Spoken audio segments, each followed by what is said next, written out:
The law of least effort, a tool you can use to manifest through your anxiety. Our nature, the nature that we've been given when we're born and we're not traumatized by the world, is love, gratitude, and bliss. So you're born with love, gratitude, and bliss in every aspect. But the stacked traumas in your life take away your ability to feel the emotions of love, gratitude, and bliss. And these are the magnetic emotions that are going to bring to you what you really want. And if you think about childlike wonder and childlike faith, and especially if you had a good childhood, but we don't need to get personal right now. When you're a child, you have big dreams. You think you could be an astronaut. You think you could be a president. You think you could be an athlete. You could be whatever you want. The world is your oyster. And you feel love, gratitude, and bliss for that. And you think that you can be like someone in the movies when you're a child. So you have childlike hope, faith. And it's important to bring that back. And this anxiety takes over our lives. And anxiety is a part of human life. Anxiety is a part of being human, being in this world. But often the root of anxiety is worrying about and trying to control situations that aren't in your control. So when you worry about things that aren't in your control, you're giving energy to those things and taking away energy from the things that you could be doing within the things that are in your control, basically. So there's so many things in your control that you could be doing that worry and regret take away from. So worrying about the future and regret about your past. And that sucks up all the energy. And anxiety is a negative cycle that is super destructive. And it's important to understand that that's going to happen. And there's going to be periods of anxiety and points of anxiety, but you cannot let it take over your life. And you have to keep on the path of love, gratitude, and bliss, and in the feeling of your wish fulfilled. And it's possible to stay in the feeling of your wish fulfilled and the feeling of satisfaction and the feeling of contentment, bliss, and gratitude throughout your anxiety. And it is a type of spiritual warfare battle where it is going to creep up on you, especially when you're making progress. Certain things might go wrong. And these are things to test your resolve, to stick to your plan, your purpose, and going after your desires and that type of thing. So basically you are at war with your doubt and fear. And you have to fight your doubt and fear. And we often give in to doubt, fear, and our faith suffers when we are exhausted and we don't have any energy left. And so that's why the law of least effort can help you manifest your anxiety, because it preserves your energy and preserves your brain power and preserves your mental energy. And you can't just will things to happen through hard work. Hard work's important, but you can't just will things to happen your way through hard work. You have to really believe. You have to really have faith that you embody that. You have to embody what you want. You have to be what you want. You know, I've seen so many talented people out there, okay? So many talented people, and basically these people are doctors, lawyers, work for the government, have six-figure incomes, but zero self-esteem. They have zero self-esteem, and they're constantly judging themselves and others, and constantly in a state of anxiety, and constantly thinking they're in control of everything. They built their success. They built everything. And yes, their hard work did it, but that's not everything. You have to really believe that you belong there. Like, imposter syndrome is a killer. I've seen large executives who have imposter syndrome and they don't believe they belong there, and they have to take all sorts of drugs to be confident, and they don't really feel confident in what they're doing, and they don't really get to where they want to get to because they don't feel they belong there. But you really have to feel like you deserve the things that you want. You have to deserve the relationship you want, the love you want, the wealth you want, the resources you want. You have to believe that you deserve it, and you have to love yourself enough. And you have to have the faith that it's on the way. That's the thing. Like, you have faith. You have more faith in an Amazon package that you order from Amazon or Walmart than you do in God, the creator, the universe. And if you would just have at least the same or more faith in God than you do in Amazon to give you what you want. Like, even if you don't have it now, you have to believe that what's meant for you is coming. You have to have that faith that even if what your ego is telling you, like, you have to go with love, gratitude.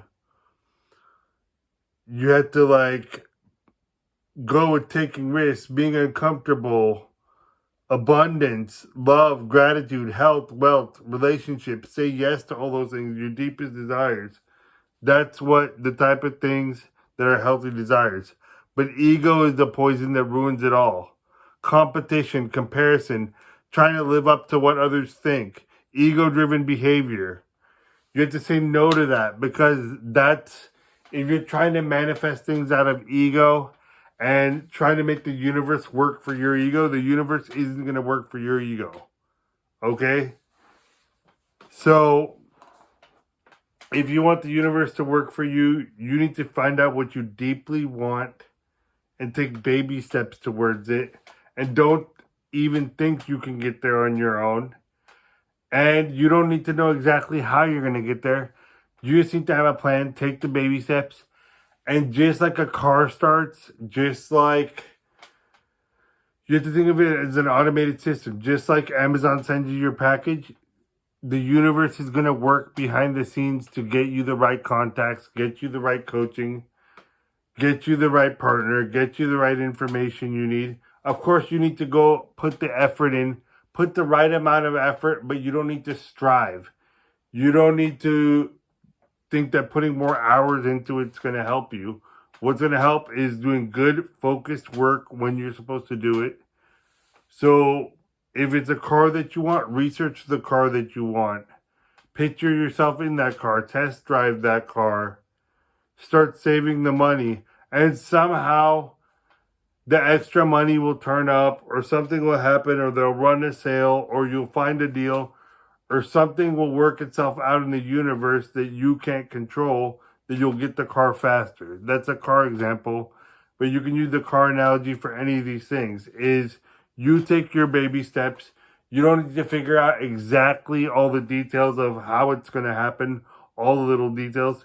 You just have to generally know what you want and know the baby steps towards getting there and what you need to do. But it will work itself out if you put in an honest effort and focus on what you're trying to do.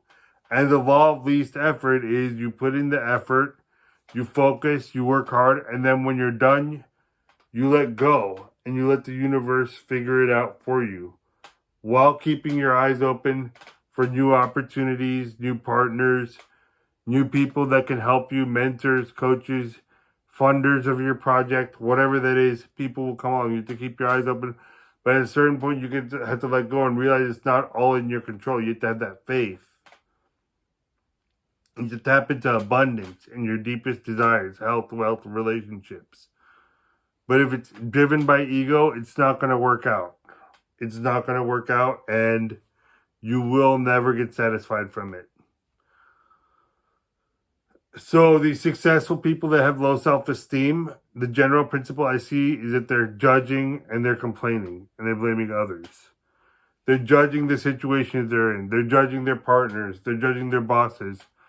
They're judging themselves most of all. They're judging their diet.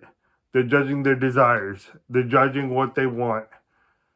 Instead of just putting the facts out there on what needs to improve, what they really want, how they're going to get there, the baby steps to getting there, they're trying to judge and analyze the situation and why things happened the way they did and what the history behind it is, and digging up the past and digging up the trauma. And that's really good for therapy, but I'm saying if you're searching for a solution, you can't go searching into why it happened. You just need to find a solution and start taking baby steps towards it. Whether it's getting a new car, changing your career, having a great relationship, having a healthy body. It's about taking the baby steps and having the faith. And you have to stop judging where you're at and have gratitude for where you're at. And to stop judging the others in your life, but have gratitude for what they're giving to you. So we might have a lot of things about our spouses and partners that annoy us. You need to obsess over what they're doing right and be so grateful and be so thankful and show gratitude for what they're doing for you, and you're going to get more of that. If you focus on what they're doing wrong, I can guarantee you're going to get more of that, and that relationship's going to be ruined. It's going to be toxic. So stop judging your relationship, stop judging yourself, stop judging the world, stop judging politics, stop judging other people, and worry about yourself. Look inward. And stop complaining about where you're at and being ungrateful.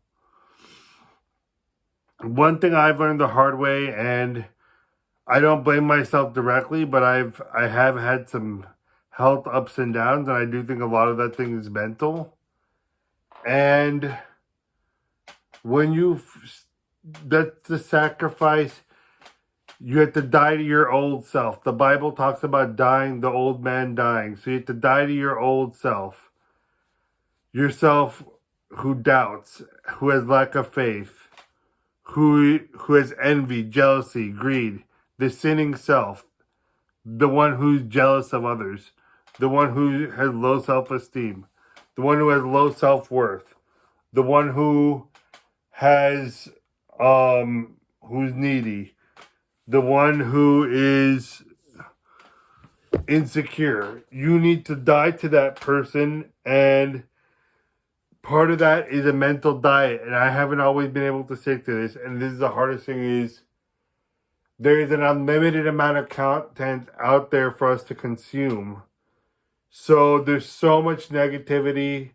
There's so much negativity going on in politics, news, the world, war, killing, famine, genocide. We cannot let that in our brain. There's nothing you can do about it. Unless you're working in politics or you're a CEO that can donate to those people or something, there's nothing you can do about it. So you need to stop anything that's out of your control. You need to stop thinking about, and you need to immerse yourself in a mental diet of positivity. So whether that's listening to one Neville Goddard lecture after another, whether it's watching my content, watching all of it over and over again and internalizing it. You do not internalize things until you watch it 10, 20 times. Audiobooks, you need to listen to it 20 times to really get it, especially business ones, especially when you're trying to learn something and you don't internalize it. And a lot of the things that have really made me grow, I've internalized it. So you need to internalize positive things, like the books you want to read, what you want to learn about your craft, about your passions, about your purpose, about your hobbies. You need to learn about that. You need to learn about mental health, about mindfulness, about spirituality, about manifestation, whatever it is that turns you on. Throw yourself in positive, self-improving, personal development topics instead of news, time-wasting, and things that bring you down. And you know in your heart what these are. You need to stick to that mental diet if you want things quicker. Of course, we're going to all slip up and go and swipe on TikTok and watch videos and swipe and watch stupid things and watch Jerry Springer and watch Jersey Shore and 90 Day Fiancé and waste time. And of course, we're gonna slip up every so often. You have to forgive yourself when that happens, but it can't be a way of life. Like, you can't waste time consuming negative things. And yeah, I had a gout attack after I went on a binge of watching politics and the news, which I find entertaining, but it's very negative. And I had a gout attack after that. And I'm not necessarily saying it happened because of that, but you have to focus on what you want.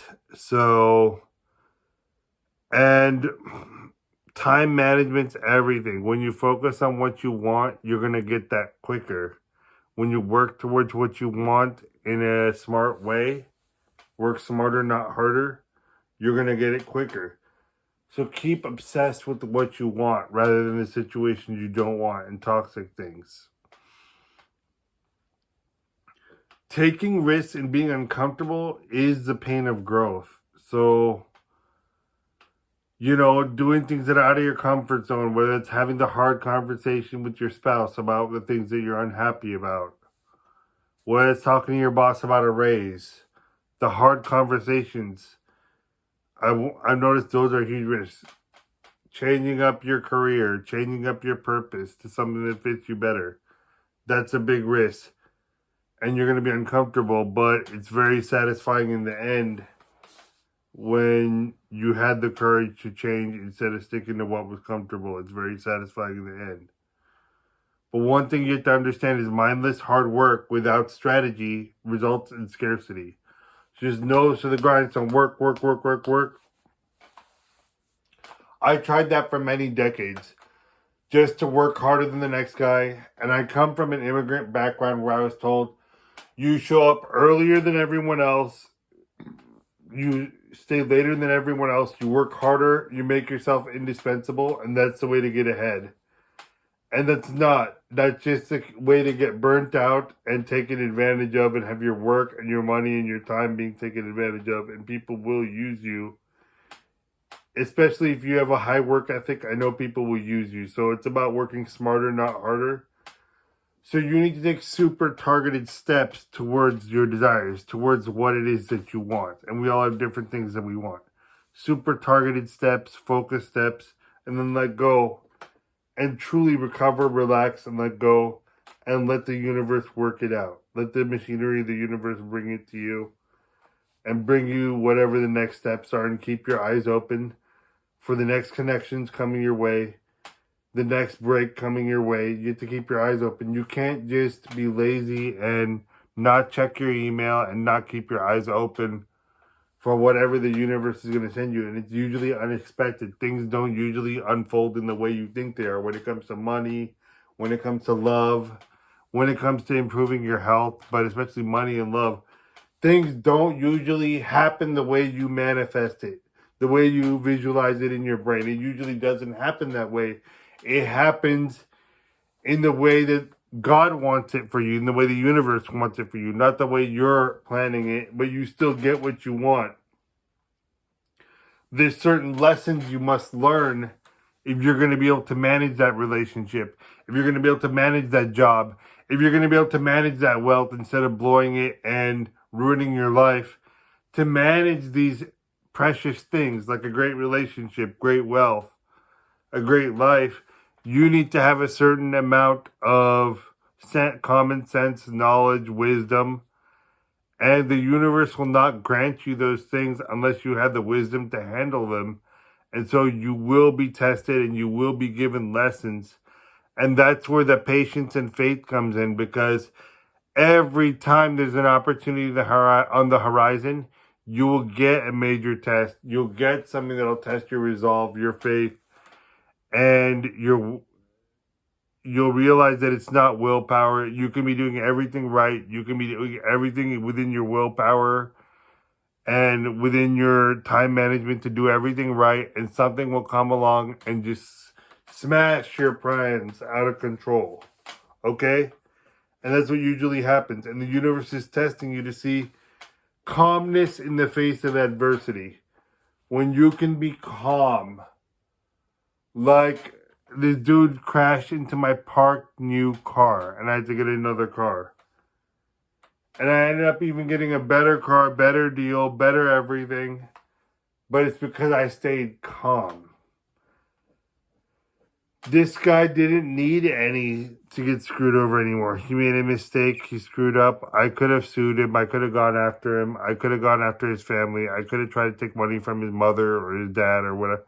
No, I just left it. I let my own insurance pay for it. And you know what? I was calm about it. I found the quickest way to get money so I could get another car to get a payout. And he took responsibility, and his insurance company actually paid my deductible, so I didn't pay anything out of pocket. And somehow I checked some investment accounts that I haven't checked in like 7 years, and I made like a 5-digit profit, like tens of thousands of dollars worth of profit that I hadn't even checked in years. I just put money away for the future. And these are the things that happen when you forgive others, when you're calm, when you're rational. And sometimes you need to step away from the situation. Like I had this thing in New York where I had to meet with clients, do all these things in New York, and I had to be in New York for 7 days, and I didn't worry about the car. I just got in the train and got to New York, did my work, and I had some great dinners with friends, and then I got a gout attack, and I had to come back early. But that's life, and if you let these things bother you, it shows your lack of faith. God's watching. That's when you think God's especially watching when the guy crashes into your car. When bad things happen to you, when you get the gout attack, when you have the flat tire, when you do not get the job that you wanted, God's watching to see your reaction, to see how calm you are. And you have to have faith that something even better is coming along. Like you have to have faith that even if your current relationship doesn't work, some other better situation, someone better will even come along. Even if you love your partner, you have to believe that you're worth it. And let's say you lost your job. It's all about how you view it, your paradigm about it. You can view your loss of job as I'm not good enough, I'm a piece of crap, I'm worthless, I'm not wanted, I'm unwanted, I'm undesired. You can blame it all on the economy, politics. There's so many things you could blame it on, or you could say that job wasn't right for me in this moment, and the universe is sending me an even better job, and I'm so excited. And isn't it wonderful that I'm going to have a better job that meets my needs in an even better way? I have a lavish, steady, dependable income. You can start turning it into a positive affirmation. And that's how you step into that reality. And that's how you take ownership of that reality. And they talk about this in athletics. Athletes, sprinters visualize themselves crossing the finish line first. You need to visualize yourself as the person you want to be, not as the person you are. And you need to start living that way. You need to start living as the person you want to be, not as the person you are. So you have to live in the end, no matter what's going on, whether your car is broken down, whether your foot's swollen up, whether you got a diagnosis. That's the key. There is a pot of gold at the end of this. Your generosity, your patience, you're giving the best to yourself to others.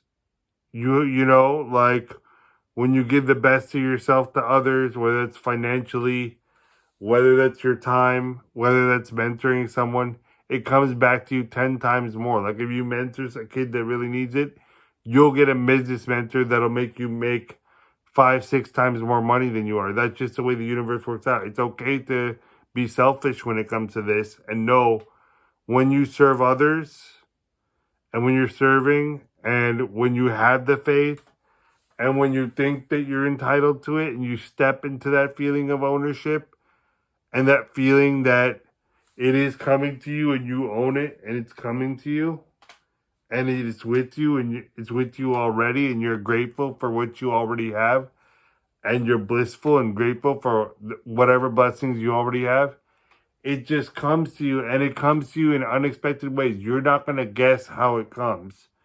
Usually it's more. Whenever money has showed up unexpectedly, it's been way, way more. Like 10 times more than I expected. And whenever love has come into my life, it's come out of nowhere. You know, real love. It's come out of the most unexpected situations. Um, Money, love, the most important things. And health is something I'm learning right now, how to use my brain and how to use my, wits to get out of health situations. But I am suffering, but you can do that too. And it makes it easier when you have a positive mindset and you have faith. And you don't always have to put in, the point is, you don't always have to strive. You don't always have to put in 150% effort. I know our parents told us you need to put in maximum effort all the time. It's better to work smart, not hard. When it's time to work, work hard. Like, this is what I learned about the gym and getting injured all the time.